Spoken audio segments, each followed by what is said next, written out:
ngasi phongkiba tongan tonganba pauche singde yaukhiba pausing amadi social media da update tawba pau khara puduna lakchari ahanbada maruoiba pau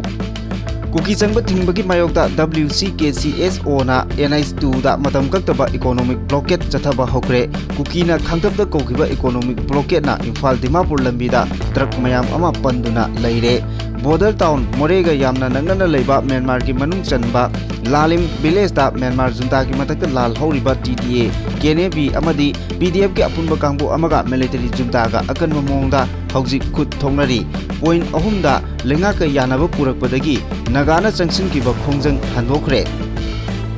Thado NP Manipur ki thawong kuki NP na pendre kuki losing basing gi ayaba yaudana thabak tawrak pasing kuki gi yeknabani logani haina kuki NP na fongdoragli FNCC na chathariba ban asi Fox ki losing ba DH Manihana chathahanbani haibasi yumpham yaudaba mari makong samnadaba aranba pawni hairagli UNC na athingba pirakpadagi Asang Kasar Indigenous Peoples Forum ki President from dagi resign tokre Nagagi lamda border fencing khabagi matangda UNC na mifam kokre Kasin Independent Army singna Naga sing phaba punbagi thabak khudakda lepkadabani haikre UNC ki Presidential Council meeting pangtholagani Haurang sabalda logi wangmada chalairamba dispo glass saba factory ama thupchinkhre Hojik Pau Santona Pijari Foothill Naga Coordination Committee FNCC na kuki singi mayokta koba ban handoktabagi matangda yaningdaba phongdokpa oina National Highway 2 da Working Committee of Kuki Civil Society Organization na matam kaktaba economic blockade chathaba hokre kudakta economic blockade koksilakibana maram oiraga highway paring asida pochai hondok honjin toba gari sing lamkhangda panduna leinari WCKCSO na ayuktagi kaukibana economic blockade ki saruk ama oina kuki singna namna khundaba Kangpokpi district ki mafam ayambada masing yamlaba kuki sing thoraktuna posai pusilakpa gari sing thingki Manipur da tangai fadana changdaba yadraba polam sing hondok honjin tawbagi matangda khwaidagi maru oiba lambi ama oiriba National Highway anida economic blockade chathagibana maram oiraga state asida posai phangdabagi khudong chadaba mayoknaraba yai thajanari WCKCSO gi lusingba singna phongdokhibagi matung inna Naga singna namna taba Foothill area da kuki sing chathok chasin toba thingkibagi mayokta tangai fadana National Highway 2 da economic blockade kaukibani FNCC na maram chadaba mongda kauriba ban handoktuna kuki phurupki miyosing athingba amata yaudana chathok chasin toba yahandriba phawba economic blockade ki khongjang handokloi haina su warning committee working committee asina warning tauri banba yabadi kuki singi mayokta Manipur gi Naga singna July 18 dagi matam kakta ban kaukibani ban haukrabasu India government ki maikaidagi haujuk phawba karigumo wafam amata phongdokpa leitri ban manungda Kangpokpi district ki manung chana leiba Makhan khulda leiba maikai adongi masing yamlaba khunja sing thoktuna lambi thingbagi khongjang changchinki khongjang aduda German road amadi Tiger road haina mingthonba lambi semjilakpa yaningde lona yadaba kuki militant singi camp Naga area da thamba yaroi Naga singi lamda popi thaba yaroi haibana singba thaba placard kaya khongjang loi singna sijinaki khongjang aduda Core Committee on Relief and Rehabilitation Jaliangrong Union Eastern Liangmai Chief Association MNYO Puamai Union Yellow Furup asina singba lup kayana thomi singsu saruk yaki khongjang asiga mari leinana FNCC gi cherol amana phongdorokpada kuki singna paikalakpa thorang kayana chingkhong chingya da khundariba Naga singda chawna kudong chadaba thokalakpadagi tangai fadana akanaba thorang asi lokhatkhibani mangjongnana khangalamba tawdana Naga gi lamda fawraga German road amadi Tiger road semlakpani Naga singi right ta chawna singnaragle suspension of operation sugi group da kem kaya Naga gi lamda sajilaktuna khulai matik chana paiba kuki militant sing thamjilakpana irang ing tappa phibamda akaiba tholakpa yai haidakli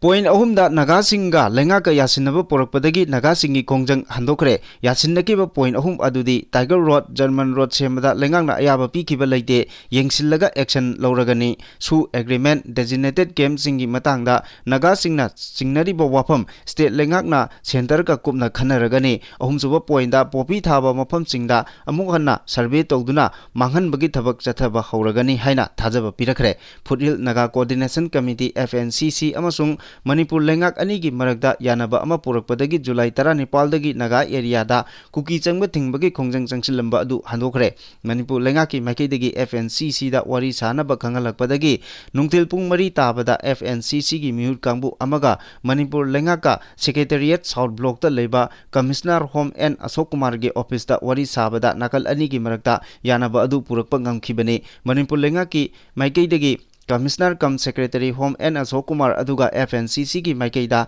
joint tribal council की general secretary doctor Akyu Nuimi FNCC की secretary B Robin Kabui Tangkhul Naga foothill organisation की nomination convener Nelson Chithung अमदी Koubru range Liangmai women union की co convener CS वुरियन जिनलूना पुनः खुयेक पीदुना थादोकपा चेरोल अमदा FNCC ना तालिबा demand असिगा मरी लेनना point अहुमदा नकल अनी की मरकता यासिनबा पुरकपा ngamkhibani थादो एनपी मणिपुर की मियोय 13 साबा मिहुत कांगबो अमा हंदक इम्फाल दा चतुना मैतै CSO सिंगा उनादुना वारी साखिबा अदुबु कुकी एनपी मणिपुर ना कन्ना यानिंगदबा फोंदोरकली कुकी एनपी मणिपुर ना थादोकपा चिरोल अमदा लेजिटिमेट ओइबा कुकी लुचिंगबा सिंगे अयाबा यावदना थादो एनपी मणिपुर अमसुंग लनाई मियोय अमतना कुकी मियाम की मिहुत सिन्नबा होनरगबदि मदुबु कुकी मियाम की यकनबनी हाइना लौगनी हाइरकली पिस्तो की मिंगदा हौजिकी ओइरिबा मतम अमदि फिबम असिदा इम्फाल दा चटपा हाइबसी सीरियस ओइबा केस मखल अमनी मरमदी कुकी मिचम मियोय कया हौजिक फावबा अवाबा कया मायोगनरी मियोय कयाना मयुम लेतना रिलीफ कैम्प सिंगदा चंगजफम लौदुना लेनरी अमदी मियोय कया हाटपीख्रे पुमनमक असिगी अचुम्बा वायल फंगनबा अपुनबगी पांगल सागतकदबा मतम असिदा अनऑथोराइज ओइबा मओंगदा डायलॉग चथनबा होनबा असि अचुम्बा खोंथांग अमा नत्ते हाइरकली तोखाई ताबगी वाखल लेबा मियोय सिंग मियामगी थाजबा हाटपा मियोय सिंग अमदी मसाना मसाबु लुचिंगबनी हाइबा मियोय नत्रगा मिहुत सिंगना कैदोंनुंगदा इंग तप पुरकपा ngamgadaba natte community na yaba miyoi singna mihut ama oiduna wari sanaraba matamda kuki miyamna mayoknariba awaba asi kokpa ngamgadabani maram asina asengba kuki miyamgi voice kaktamak tabiyu community gi demand bu nathaiduna punaba honaba singi wa tabiganu hainasu kuki inpi manipurna makhatana phongdokrakli Working Committee of the Kuki Civil Society Organization Koba Loop Amana Hojik Naga Foothill Coordination Committee FNCC na Chin Kuki Jo Singi Matakta Athingba Thamduna Chatharakliba Ban Asi Federation of Civil Society Organization Fox Manipur gi Lusingba TH Maniharna Insinduna Chathahanbani Haiba Paw Asi Yumpham Yaudaba Mari Makong Samnadaba Aranba Pawni Haina Fox na Thadokpa Chirol na Phongdorakli Chirol Asin Makata na Hai FNCC na चथरीब बन असिगा focus Manipur गा करीगुंबा Hiram अमतदा मरी लेनदे WCKCSO ना फोंदोरकलिबा वाफम असि मखोइना तौरिबा अरानबा थबकसिंग लोइसिनबा होनबदा focus की president फॉर्मदगी हौकिबा था मरी गी ममांगदा ताम लोइदुना अमदी मसाना रिजाइनेशन पिसिनदुना पोथाख्रबा लुचिंगबा अमदा मराल सिजिनबगी थोंग असि तराइना लौदे अरानबा Narrative sagatuna amadi aranba history semduna lamdam masida makhoigi khongpham semnaba honabagi thawong miyamna khangi Haina Fox ki Chirol asina makha tarakle Chirol asina amuka phongdokbada Naga Foothill Coordinating Committee FNCC na changsilliba ban asiga mari lenana media da thamkiba wafam miyamna khangnaraba wafam amani Naga gi lam phauduna German Road Allies Tiger Road semba yaroi lambi amadi illegal drugsing puthok puchin tawbada sijinaba route amani suspension of operation sugi designated Kuki militant singi kedar lising ama henbana kem ama naga taba lamda sagatnaba thorang tawriba asi yaroi amadi nagagi lamda Manipur lon ngangdaba illegal Myanmar sing kun tasilakpa yaroi nongna kun maming thonba yaroi haibana singbagi demand sing tawduna changsinbani haibasi media gi khuthangda miyam pumnongna khangnaraba wafamni ngasi Imphal gi City Convention da pangthoknaba thorang tawriba World Indigenous Day gi thoramda Naga Furuk ki miyoi amata saruk yaba yaroi haiduna United Naga Council UNC na athingba thamkibaga loinana thoram asibu pangthoknaba honabada asoba tawdang loramba Indigenous Peoples Forum Manipur IPFM gi President Asang Kasar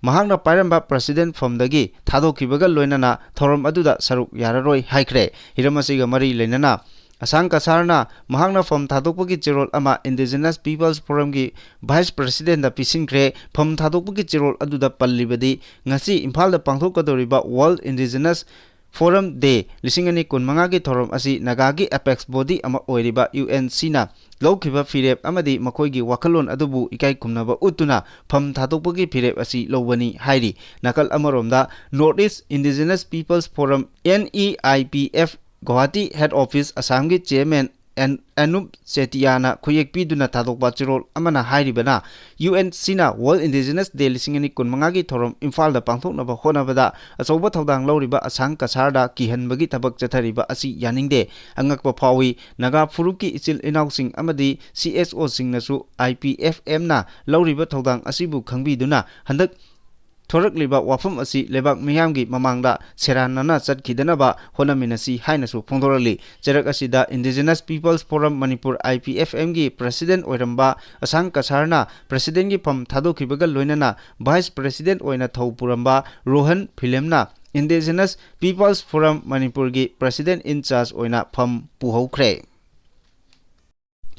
FMR Chana Halu Amadi Nagagi Lamgi Charukta Indo Myanmar border fencing Kabagi Tabak Lekwadabani Haina United Naga Council UNC gi Maikaidagi Government of India da Pisin Kiba Ultimatum Adugi Matam Lakliba August 13 da Loibaga Iroinana Makhataba Firep Launabagi Damak UNC na Mifam Kokre UNC gi General Secretary Bharayo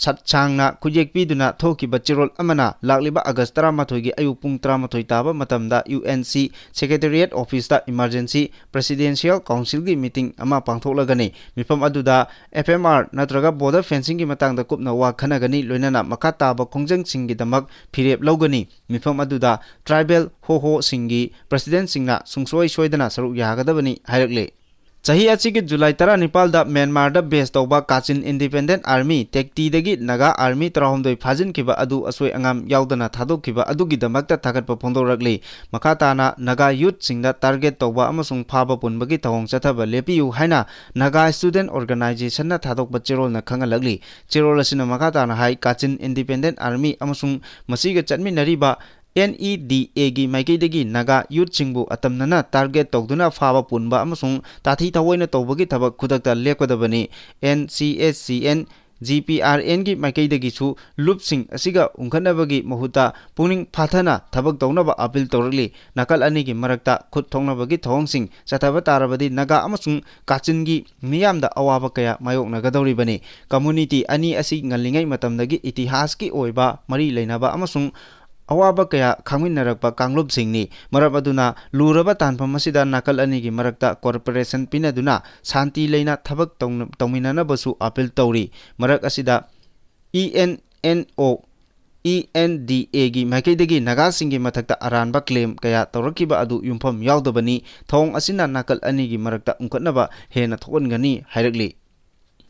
Lamsang Police Station gi manung chanba Horung Chabalda logi wangmada chalairamba disposable glass sabagi factory ama Manipur Pollution Control Board amasung Manipur Police ki team na thupsinkre maikei adomda mari leinaba authority singdagi ayaba amata laudana dispo glass mayam ama sare haibagi pau lakpadagi haukiba nongmanini asida Manipur Pollution Control Board ki team amana thijin homjinduna lakibani Team aduna numit yungba aduwaida maming matha amata thondaba nameplate su thetaba sang amada disposable glass mayam saraga leiramba factory ama thengnarakibani pawasina makhata na phongdokpada factory aduda local gi miyoi khara amasung non local gi miyoi ani ahum thabak suraga leiramba thengnaki adubu factory adugi mapu adudi kanano haiba hogjingmaki oinadi chapchana khangba ngamdri apunba Team Maduna Mopam Madudagi disposable glass truck mapot ama phagatpa ngamki maduga loinana glassing adu sanabagi raw materials sing amasung atai machak mathum singsu phagatpa ngamki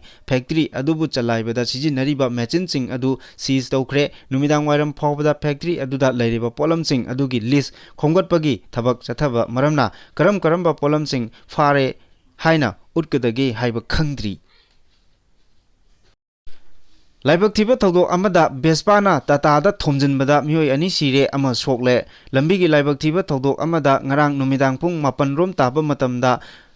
मियोय अनि लेखिद्रे हाइरी वांगू police station दगी फंगबा Pawgi मतुंग इन्ना थौदोक अदु वांगू PS की मनुंग चनबा वांगू लमखाइदा खामदुना लेरंबा Tata truck अमगी मनिंगदा वांगू रोमदगी मियोय अहुम तोंगदुना लाकपा बेस्पा अमा थोमजिनबदगी खुदोंथिबा थौदोक अदुदा लेखिदबनी लाइबक्थिबा थौदोक अदुदा लेखिदरबा मियोय अनि अदुदी कक्चिंग खुनौ अवांग कैथेल लेकाइदगी मयांग लंबम विशाल चही कुन अपोकपा एम इबोहल अमदी कक्चिंग खुनौ थोंगामदगी मैसनाम ngोंगो चही 13 अपोकपी एम इनाउ देवी कौई असोप मियोय अदुना खुमुकचम निवास कौई हौजिक जेनिम्स हॉस्पिटल दा लाइकनरी हाइरी लेकिद्रबा एम विशाल अमदी एम ngोंगो कक्चिंग खुनौ कॉलेज की स्टूडेंट यूनियन की जनरल सेक्रेटरी अमदी गेम्स एंड स्पोर्ट की थौ पुरीबा मियोय सिंगनी हाइरी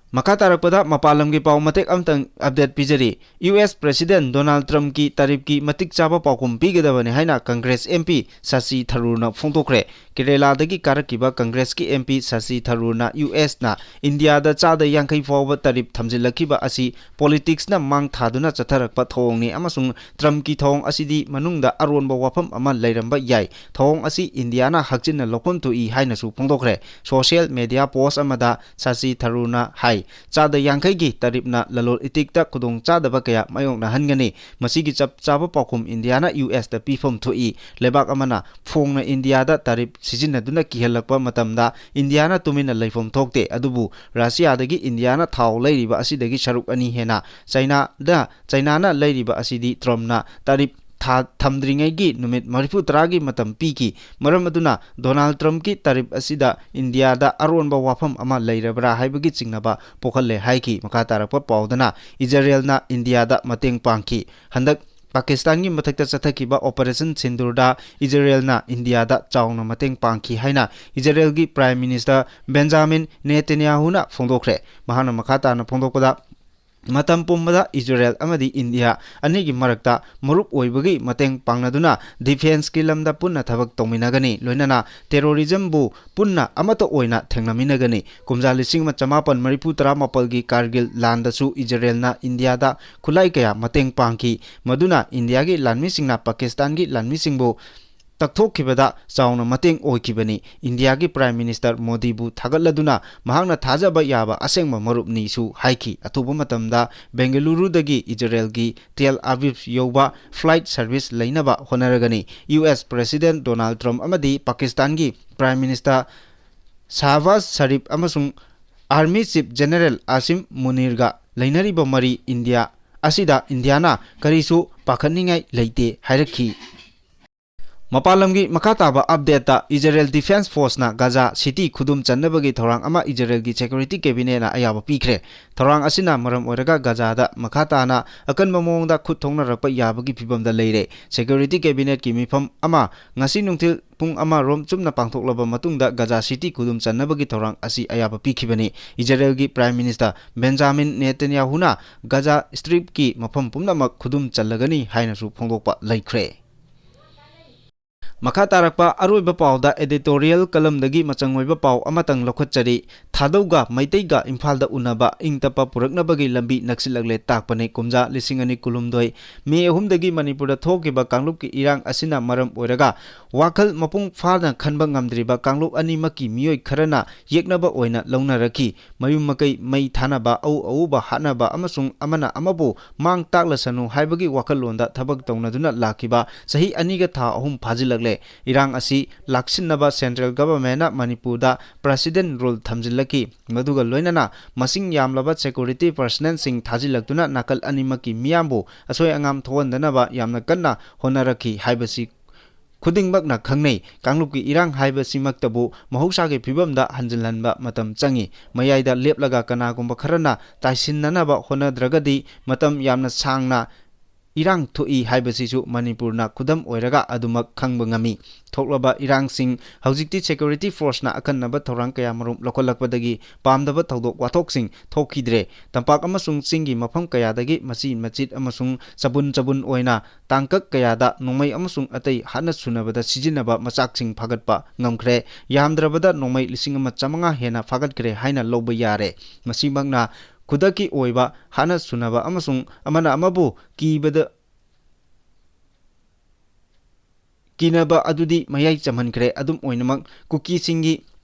ꯃꯃꯥꯡꯗꯒꯤ ꯂꯩꯔꯛꯄ ꯁꯦꯄꯔꯦꯠ ꯑꯦꯗꯃꯤꯅꯤꯁꯇ꯭ꯔꯦꯁꯟ ꯅꯠꯇ꯭ꯔꯒ ꯌꯨꯅꯤꯌꯟ ꯇꯦꯔꯤꯇꯣꯔꯤꯒꯤ ꯗꯤꯃꯥꯟ ꯑꯗꯨꯗꯤ ꯍꯧꯖꯤꯛꯁꯨ ꯍꯣꯡꯕ ꯂꯩꯇ꯭ꯔꯤ ꯃꯩꯇꯩꯁꯤꯡꯅ ꯈ꯭ꯋꯥꯏꯗꯒꯤ ꯆꯥꯎꯕ ꯃꯅꯤꯄꯨꯔ ꯊꯨꯒꯥꯏꯕ ꯍꯥꯏꯕ ꯊꯧꯔꯥꯡ ꯑꯁꯤꯅ ꯃꯔꯝ ꯑꯣꯏꯔꯒ ꯅꯍꯥꯟ ꯃꯈꯩ ꯀꯥꯡꯂꯨꯞ ꯑꯅꯤꯒꯤ ꯃꯔꯛꯇ ꯋꯥꯔꯤ ꯁꯥꯟꯅꯁꯤ ꯌꯥꯔꯝꯗꯦ ꯃꯁꯤꯒꯤꯁꯨ ꯃꯊꯛꯇ ꯍꯧꯖꯤꯛꯁꯨ ꯃꯈꯣꯏꯒꯤ ꯄꯥꯟꯗꯝ ꯈꯔꯒꯤ ꯃꯈꯥꯗ ꯅꯦꯁꯅꯦꯜ ꯍꯥꯏꯋꯦꯁꯤꯡꯗ ꯃꯩꯇꯩꯁꯤꯡ ꯆꯠꯄ ꯊꯤꯡꯗꯨꯅ ꯂꯩꯔꯤ ꯄꯣꯄꯨꯂꯔ ꯒꯚꯔꯟꯃꯦꯟꯠ ꯂꯩꯔꯤꯉꯩꯗꯁꯨ ꯂꯝꯕꯤ ꯍꯥꯡꯗꯣꯛꯍꯟꯕ ꯉꯝꯈꯤꯗꯦ ꯑꯗꯨꯒ ꯄ꯭ꯔꯦꯁꯤꯗꯦꯟꯠ ꯔꯨꯜꯒꯤ ꯂꯩꯉꯥꯛ ꯂꯥꯛꯂꯒꯁꯨ ꯂꯝꯕꯤ ꯑꯁꯤ ꯍꯧꯖꯤꯛ ꯐꯥꯎꯕꯒꯤ ꯑꯣꯏꯅ ꯍꯥꯡꯗꯣꯛꯍꯟꯕ ꯉꯝꯗ꯭ꯔꯤ ꯀꯥꯡꯂꯨꯞ ꯑꯅꯤꯒꯤ ꯃꯔꯛꯇ ꯊꯥꯖꯅꯕ ꯂꯩꯇ꯭ꯔꯤ ꯃꯔꯝ ꯑꯗꯨꯅ ꯏꯪꯊꯔꯒ ꯂꯩꯅꯔꯤꯕ ꯀꯥꯡꯂꯨꯞ ꯑꯅꯤꯁꯤ ꯊꯥꯖꯅꯕ ꯂꯩꯇꯕꯁꯤꯅ ꯃꯔꯝ ꯑꯣꯏꯔꯒ ꯑꯀꯤꯕ ꯋꯥꯊꯣꯛ ꯑꯃꯗꯒꯤ ꯏꯔꯥꯡ ꯃꯈꯥ ꯇꯥꯅ ꯑꯃꯨꯛ ꯁꯝꯊꯔꯛꯀꯗ꯭ꯔꯥ ꯍꯥꯏꯕꯒꯤ ꯃꯤꯄꯥꯏꯕ ꯂꯩꯇꯕ ꯅꯠꯇꯦ ꯑꯗꯨꯕꯨ ꯑꯃꯒꯤ ꯁꯣꯏꯔꯒꯁꯨ ꯅꯠꯇ꯭ꯔꯒ ꯑꯃꯅ ꯂꯥꯜꯂꯒꯁꯨ ꯏꯃꯨꯡ ꯃꯅꯨꯡꯒꯤ ꯑꯣꯏꯕꯒꯤ ꯉꯥꯛꯅꯕ ꯍꯥꯏꯕ ꯐꯤꯕꯝꯁꯨ ꯇꯥꯍꯟꯕ ꯁꯤꯚꯤꯜ ꯁꯣꯁꯥꯏꯇꯤ ꯑꯣꯔꯒꯅꯥꯏꯖꯦꯁꯟꯁꯤꯡꯅ ꯌꯥꯝꯅ ꯀꯟꯅ ꯍꯣꯠꯅꯔꯒ ꯂꯥꯛꯂꯤ ꯃꯆꯤꯟ ꯃꯌꯥ ꯌꯥꯡꯕ ꯀꯅꯥꯒꯨꯝꯕ ꯈꯔꯅ ꯃꯩꯇꯩꯒ ꯀꯨꯀꯤ ꯖꯣꯁꯤꯡꯒ ꯇꯥꯏꯁꯤꯟꯅꯕ ꯌꯥꯔꯣꯏ ꯑꯃꯨꯛ ꯍꯟꯅ ꯎꯅꯕ ꯌꯥꯔꯣꯏ ꯍꯥꯏꯅ ꯇꯠꯇꯅ ꯐꯣꯡꯗꯣꯛꯈꯤꯕ ꯋꯥꯐꯝꯗꯨ ꯍꯧꯖꯤꯛꯇꯤ ꯑꯔꯥꯟꯕꯅꯤ ꯍꯥꯏꯕ ꯃꯌꯦꯛ ꯁꯦꯡꯅ ꯈꯪꯂꯛꯂꯦ ꯃꯤꯑꯣꯏ 16ꯅ ꯁꯥꯕ ꯊꯥꯗꯧꯒꯤ ꯇꯤꯝ ꯑꯃ ꯏꯝꯐꯥꯜ ꯃꯌꯣꯜꯗ ꯂꯥꯛꯈ꯭ꯔꯦ ꯏꯪꯅ ꯆꯤꯛꯅ ꯂꯩꯃꯤꯟꯅꯕ ꯌꯥꯕꯒꯤ ꯋꯥꯈꯜꯂꯣꯟꯗ ꯀꯥꯡꯂꯨꯞ ꯑꯅꯤꯒꯤ ꯃꯔꯛꯇ ꯂꯩꯅꯔꯤꯕ ꯊꯥꯖꯅꯕꯗꯨ ꯀꯥꯎꯊꯣꯛꯅꯕꯒꯤ ꯄꯥꯟꯗꯝꯗ ꯃꯩꯇꯩꯁꯤꯡꯅ ꯃꯁꯤꯡ ꯌꯥꯝꯅ ꯈꯨꯟꯗꯥꯕ ꯏꯝꯐꯥꯜꯗ ꯃꯈꯣꯏ 16ꯅ ꯂꯥꯛꯈꯤꯕ ꯑꯗꯨꯗ ꯀꯔꯤꯒꯨꯝꯕ ꯃꯈꯜ ꯑꯃꯠꯇꯒꯤ ꯏꯔꯥꯡ ꯊꯣꯛꯈꯤꯗ꯭ꯔꯦ ꯏꯔꯥꯡꯗꯤ ꯂꯥꯏꯔꯗꯅ ꯏꯪ ꯇꯞꯅ ꯂꯩꯃꯤꯟꯅꯕ ꯌꯥꯒꯅꯤ ꯍꯥꯏꯕꯒꯤ ꯍꯔꯥꯎꯕ ꯐꯥꯎꯅꯈꯤ ꯃꯤꯅꯤꯁꯇ꯭ꯔꯤ ꯑꯣꯐ ꯍꯣꯝ ꯑꯦꯐꯤꯌꯔꯁꯀꯤ ꯃꯤꯠꯌꯦꯡ ꯃꯈꯥꯗ ꯊꯥꯗꯧꯁꯤꯡ ꯑꯗꯨ ꯏꯝꯐꯥꯜꯗ ꯄꯨꯔꯛꯂꯒ ꯃꯩꯇꯩꯒꯤ ꯁꯤꯚꯤꯜ ꯁꯣꯁꯥꯏꯇꯤ ꯑꯣꯔꯒꯅꯥꯏꯖꯦꯁꯟꯁꯤꯡꯒ ꯎꯅꯍꯟꯕꯅꯤ ꯑꯃꯁꯨꯡ ꯋꯥꯔꯤ ꯁꯥꯟꯅꯍꯟꯈꯤꯕꯅꯤ ꯋꯥꯔꯤ ꯁꯥꯟꯅꯈꯤꯕꯗꯨ ꯄꯨꯟꯅ ꯃꯤꯑꯣꯏ 40 ꯔꯣꯝꯅꯤ ꯍꯥꯏꯕꯗ ꯃꯤꯑꯣꯏ 34ꯗꯤ ꯃꯩꯇꯩꯅꯤ ꯌꯥꯝꯈ꯭ꯔꯕ ꯃꯩꯇꯩꯁꯤꯡ ꯑꯗꯨꯒꯤ ꯃꯅꯨꯡꯗ ꯀꯣꯀꯣꯃꯤ ꯑꯃꯨꯀꯣ ꯐꯣꯛꯁ ꯑꯔꯥꯝꯕꯥꯏ ꯇꯦꯡꯒꯣꯜ ꯃꯁꯛ ꯅꯥꯏꯕ ꯃꯤꯑꯣꯏ ꯃꯌꯥꯝ ꯑꯃ ꯌꯥꯎꯏ ꯑꯗꯨꯒ ꯊꯥꯗꯧꯒꯤ ꯃꯥꯏꯀꯩꯗꯅ ꯊꯥꯗꯧ ꯏꯟꯄꯤ ꯃꯅꯤꯄꯨꯔꯒꯤ M. James vice president M. K. ꯂꯥꯜ ꯑꯃꯁꯨꯡ ꯑꯦꯗꯚꯥꯏꯖꯔ ꯃꯥꯏꯀꯦꯜ ꯂꯝꯖꯊꯥꯡ ꯍꯥꯎꯀꯤꯞꯅ ꯂꯨꯆꯤꯡꯈꯤ ꯋꯥꯔꯤ ꯁꯥꯟꯅꯕꯒꯤ ꯄꯨꯛꯅꯤꯡ ꯊꯧꯒꯠꯄ ꯌꯥꯕ ꯋꯥꯐꯝ ꯑꯃꯅ ꯃꯈꯣꯏꯅ ꯏꯝꯐꯥꯜꯒꯤ ꯀ꯭ꯂꯥꯁꯤꯛ ꯍꯣꯇꯦꯜꯗ ꯃꯩꯇꯩꯁꯤꯡꯒ ꯄꯨꯟꯅ ꯐꯝꯃꯤꯟꯅꯔꯒ ꯋꯥꯔꯤ ꯁꯥꯟꯅꯔꯤꯉꯩ ꯊꯥꯗꯣꯔꯛꯄ ꯆꯦꯔꯣꯜ ꯑꯗꯨꯗ ꯊꯥꯗꯧꯁꯤꯡ ꯑꯁꯤ ꯀꯨꯀꯤꯒ ꯆꯠꯅ ꯂꯣꯟꯆꯠ ꯑꯃꯗꯤ ꯐꯤꯖꯦꯠ ꯆꯛꯆꯥꯗ ꯈꯔ ꯃꯈꯩ ꯃꯥꯟꯅꯕ ꯂꯩ ꯍꯥꯏꯕꯗꯨꯅ ꯀꯨꯀꯤ ꯑꯣꯏꯅ ꯎꯔꯤꯕꯁꯤ ꯆꯨꯝꯗꯦ ꯊꯥꯗꯧ ꯍꯥꯏꯕ ꯑꯁꯤꯗꯤ ꯇꯣꯈꯥꯏꯕ ꯌꯦꯜꯍꯧ ꯐꯨꯔꯨꯞ ꯑꯃꯅꯤ ꯃꯁꯤꯒꯤꯁꯨ ꯃꯊꯛꯇ ꯀꯨꯀꯤ ꯍꯥꯏꯔꯤꯕ ꯋꯥꯍꯩ ꯑꯁꯤꯗꯤ ꯐꯨꯔꯨꯞꯀꯤ ꯃꯤꯡ ꯅꯠꯇꯦ ꯄꯣꯂꯤꯇꯤꯀꯦꯜ ꯑꯥꯏꯗꯤꯑꯣꯂꯣꯖꯤꯅꯤ ꯃꯩꯍꯧꯔꯣꯜꯗꯒꯤ ꯍꯧꯅ ꯃꯅꯤꯄꯨꯔꯗ ꯀꯨꯀꯤ ꯍꯥꯏꯕ ꯐꯨꯔꯨꯞ ꯑꯃꯠꯇ ꯂꯩꯇꯦ ꯀꯨꯀꯤ ꯍꯥꯏꯕ ꯋꯥꯍꯩ ꯑꯁꯤꯃꯛ ꯃꯤꯇꯣꯞꯀꯤ ꯃꯤꯡꯅꯤ ꯃꯁꯥꯅ ꯃꯁꯥꯕꯨ ꯀꯨꯀꯤꯅꯤ ꯍꯥꯏꯅ ꯂꯧꯔꯤꯕꯁꯤꯡ ꯑꯁꯤ ꯍꯧꯈꯤꯕ ꯗꯤꯀꯦꯠ ꯈꯔ ꯑꯁꯤꯗ ꯃꯅꯤꯄꯨꯔꯗ ꯆꯪꯂꯛꯈꯤꯕ ꯏꯜꯂꯤꯒꯦꯟ ꯏꯃꯤꯒ꯭ꯔꯦꯟꯠꯁꯤꯡꯅ ꯑꯌꯥꯝꯕꯅꯤ ꯍꯥꯏꯅꯁꯨ ꯆꯦꯔꯣꯜ ꯑꯗꯨꯅ ꯐꯣꯡꯗꯣꯔꯛꯂꯤ